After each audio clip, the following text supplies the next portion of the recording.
Bagaimana kalau ada orang membuka aib seseorang, kemudian seseorang itu sudah meridhokan dan orang itu tidak minta maaf kepada kita? Itu kan ya pertanyaannya ya. Lalu bagaimana? Ya akan dimaafkan oleh Allah.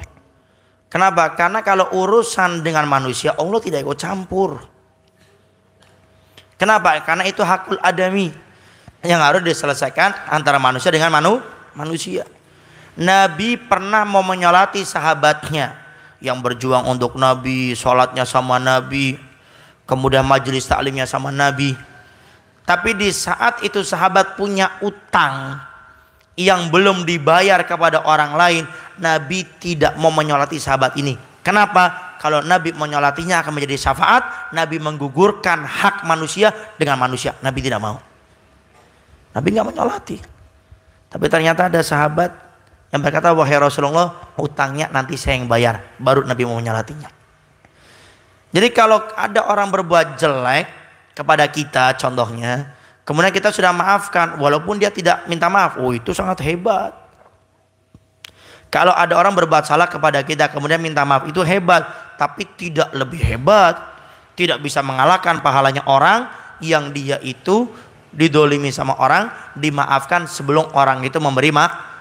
Itu adalah amalan siddiqin, orang-orang yang sangat percaya dengan Allah Subhanahu wa taala, sehingga sebelum orang itu minta maaf sudah dimaafkan. Dan itu sifatnya para aulia, sifatnya orang-orang soleh, sifatnya al-aribillah, orang yang dekat sama Allah. Dia itu akan memaafkan salah orang lain sebelum dia minta.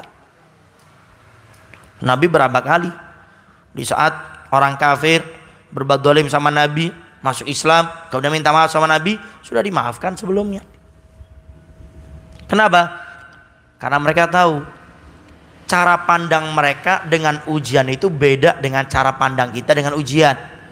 Kalau orang soleh, para aulia memandang ujian, musibah, hinaan orang itu sebagai ladang pahala, sebagai pengangkat derajat, penghapus dosa, sehingga nggak pernah protes. Bahkan itu ibadah, senang mereka. Kalau kita diuji oleh Allah, protes. Kena musibah, nyalain orang.